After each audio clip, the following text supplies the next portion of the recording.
जो विजुअल्स आ रहे हैं, वीडियोस आ रही हैं, बहुत ज्यादा डिस्टर्बिंग है।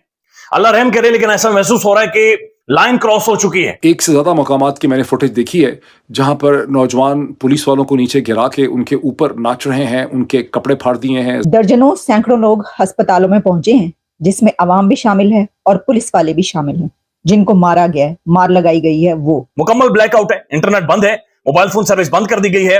मीरपुर से खबरें आ रही हैं कि लोगों ने खंबे उखाड़ दिए हैं। ये अभी तो सिर्फ वहां पे जो स्टूडेंट्स निकले हुए हैं और वहां पे जो मुजाहरे हो रहे हैं। एक फुटेज वो है जिसमें ऐसे काली यूनिफॉर्म में पुलिस वाले जिन्होंने पीछे नो फियर लिखा हुआ है, वो रो रहे हैं, बेचारे माफिया मांग रहे हैं, सर फटे हुए हैं, खून बह रहा है। आप सोचिए कि वीडियो चल रही है कि एक पुलिस वाले को उन्होंने पहले उसके कपड़े उतारे, उसके बाद उसको पहाड़ी से नीचे फेंका है। झारखंड में एक रैली में अमित शाह ने कहा कि पाकिस्तान ऑक्यूपाइड कश्मीर, पीओके कहते हैं हिंदुस्तानी इसको, जिसको हम आज़ाद कश्मीर कहते हैं, हम उसको जम्मू कश्मीर कहते हैं मकबूजा, वो इसको मकबूजा आज़ाद कश्मीर कहते हैं। पाकिस्तान का बनना गलती थी या पाकिस्तान गलत बना। एक ऐसी फुटेज और इमेजेस हैं जहां लोग जो हैं एक पुलिस वाले को एक पहाड़ी, एक हिल से नीचे गिराते हैं, उसके आगे का आपको मंजर नहीं पता। फिर बहुत सारे ऐसे विजुअल्स आ रहे हैं कि जहां पर पुलिस को अवाम ने घेरे में ले लिया है, डंडे मारे जा रहे हैं, लाठियां मारी जा रही हैं कि तुम हमारे ऊपर शेलिंग करोगे, हम जब अपने हुकूक के लिए निकले तो तुम हमारे ऊपर शेलिंग करो। ये जो कमेंट्स हैं कि एक एक इंच जो है वो हिंदुस्तान का है, बिलोंग करता है, ये इतने हवा में नहीं है, बेमाना नहीं है, इसका एक कॉन्टेक्स्ट। नमस्कार दोस्तों, पीओके में इस समय जंग छिड़ चुकी है बहुत ज़्यादा। आर्मी वालों को पब्लिक ऐसे मारे जैसे कि आम आदमी एक दूसरे को मार काट रहा हो। आर्मी हो, पुलिस हो, कोई भी आ रहा, सभी को मार रहे हैं। सारे स्टूडेंट उतर चुके हैं इस समय। तो ये चल रहा है पीओके में, और यहाँ पे प्रोटेस्ट लोग करते रहते हैं हमेशा सरकार के खिलाफ।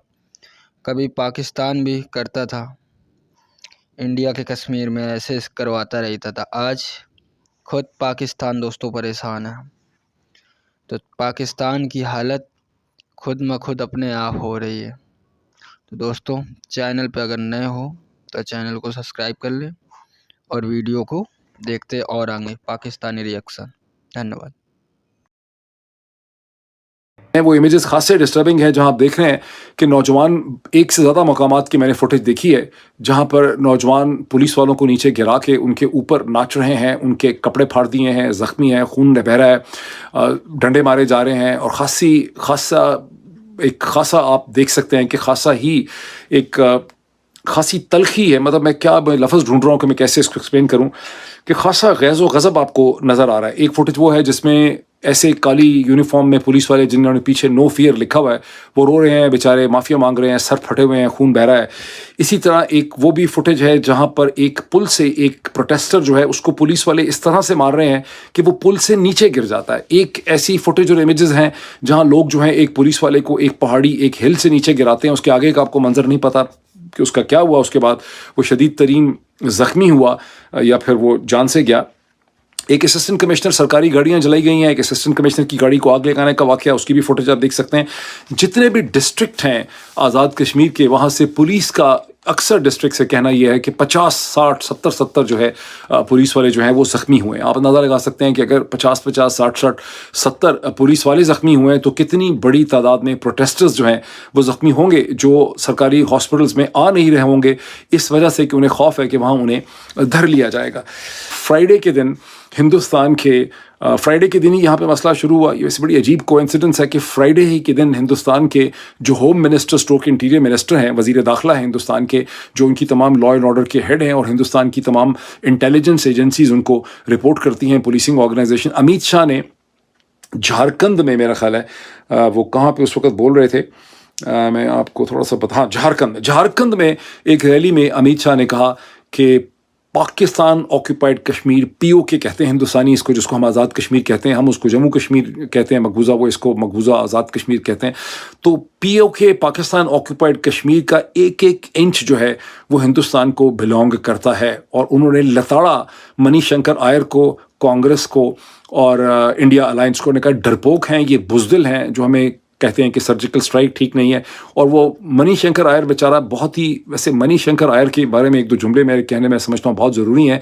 अगर मणिशंकर अय्यर की सोफेस्टिकेशन और विजन के चंद लोग हिंदुस्तान में और होते, 10, 15, 20 ही और होते, और पाकिस्तान में भी 5-6 होते, तो शायद ये बदनसीब खित्ता जो है बरसीर हिंदुस्तान पाकिस्तान का, इसके हालात जो है मुख्तलिफ होते। उनके ये जो कमेंट्स हैं कि एक एक इंच जो है वो हिंदुस्तान का है, बिलोंग करता है, ये इतने हवा में नहीं है, बेमाना नहीं है इसका कॉन्टेक्स्ट।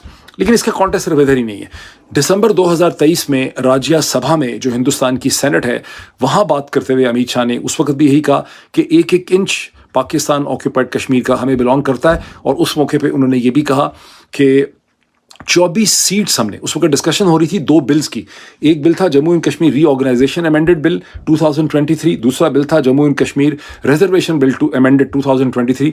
उस पर बहस में पार्टिसिपेट करते हुए अमित शाह ने कहा कि हमने ये, फिर उन्होंने उस वक्त लताड़ा कांग्रेस को और इंडिया अलायंस को, उन्होंने कहा ये डरपोक हैं, बुज़दिल हैं, ये कहते हैं सर्जिकल स्ट्राइक्स गलत थी। हम तो ये कहते हैं कि एक रेजोल्यूशन पार्लियामेंट पास कर चुकी है कि आज़ाद कश्मीर जो पाकिस्तान ऑक्यूपाइड कश्मीर है, इसने हिंदुस्तान का हिस्सा बनना है। और हमने रिजर्वेशन बिल में उन्होंने कहा कि 24 सीटें हमने रिजर्व रखी हुई हैं, पाकिस्तानी ऑक्यूपाइड कश्मीर ने हमें ज्वाइन करना है। आजाद कश्मीर के हवाले से और आजाद कश्मीर के अंदर मौजूद अवामी तहरीक के हवाले से बातचीत करेंगे, जो इस वक्त पूरी दुनिया की तवज्जो का मरकज बना हुआ है और बैनुल-अक़वामी मीडिया इस पर खुलकर रिपोर्ट कर रहा है, खुलकर रिपोर्टिंग हो रही है। और अब ऐसा महसूस हो रहा है कि ये जो तहरीक है, अवामी तहरीक है, जो कि बहादुर, दिलेर, गैरतमंद और बादशाह और लोगों ने ये शुरू कर रखी है, ये आग में कूद पड़ी है, क्योंकि काफिले रवलाकोट और रवलाकोट से आगे उन्होंने मूव ऑन करना शुरू कर दिया है। और ये एक बहुत बड़ा कारवां है, ये अवामी सैलाब है, समुंदर है, जो कि अब मुजफ्फराबाद की तरफ मूव ऑन कर रहा है। मुकम्मल ब्लैकआउट है, इंटरनेट बंद है, मोबाइल फोन सर्विस बंद कर दी गई है। मीरपुर से खबरें आ रही हैं कि लोगों ने खंबे उखाड़ दिए हैं और एक टाइम फ्रेम भी मुख्तलिफ जगहों पर कश्मीर में जारी कर दिया गया है कि सर्विस कश्मीर की बहाल करें। ये 2024 है, आप इस तरह के ड्रामे या इस तरह के ढकोसले करके एक अवामी मूवमेंट को आप नहीं रोक सकते। रवलाकोट के हवाले से खबरें आई कि वहां पर लोगों ने मेहमान नवाजी की इंतहा कर दी है, खाने नाश्ते मुकम्मल इंतजाम वहां पर किए गए हैं। लेकिन बड़ी खबर जो मेरी नजरों से गुजरी है कि वहां के जो मेडिकल स्टोर एसोसिएशन है, उन्होंने भी इस जो मार्च है इसके साथ स्टैंड करने का ऐलान कर दिया है। तमाम तर मेडिकल फैसिलिटीज उनका ये कहना है कि हम प्रोवाइड करेंगे, चूंकि ये जो कारवां है, ये जो अवाम है, इसके अंदर जो लोग शामिल हैं, बुजुर्ग भी हैं, मिडिल एज के वो लोग भी शामिल हैं जिनकी कोई मेडिकल कंडीशंस हो सकती हैं, लिहाजा मेडिकल स्टोर एसोसिएशन रवलाकोट से वो भी इसके अंदर शामिल हो गई है। खबरें मुजफ्फराबाद से रात 3 बजे तक आती रही, बहुत सारे लोगों के तबादले किए गए, तब्दीलियां की गई हैं।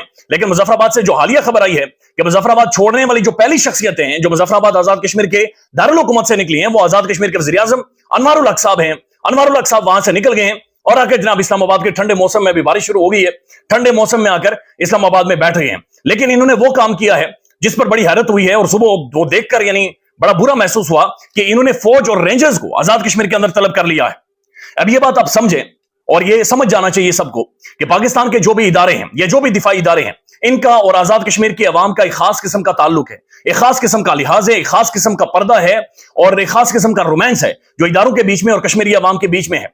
कश्मीर का कोई गांव, कोई देहात ऐसा नहीं है जहां के बड़े खूबसूरत जवानों ने यही वर्दी पहनकर कुर्बानियां ना दी हो। लिहाजा अगर अनवारुल हक की गवर्नमेंट इनकॉम्पिटेंट है, इंपोर्टेंट है, खसी है, तो इसका मतलब हरगिज ये नहीं है कि वो अहम तरीन दिफाई इदारों को और कश्मीर की आम अवाम को आमने सामने कर दें। ये अवाम निहत्ती है, यानी बार बार जो अवामी एक्शन कमेटी है वो ऐलानात कर रही है कि हमने हुकूमत नहीं गिरानी, हमने निजाम नहीं गिराना, हमने तुम्हारी ईंटें नहीं उखाड़नी, हमने तुम्हारी चड़ियां हवा में नहीं लटकानी। लिहाजा इस बात को समझें कि हम नेगोशिएट करने आ रहे हैं।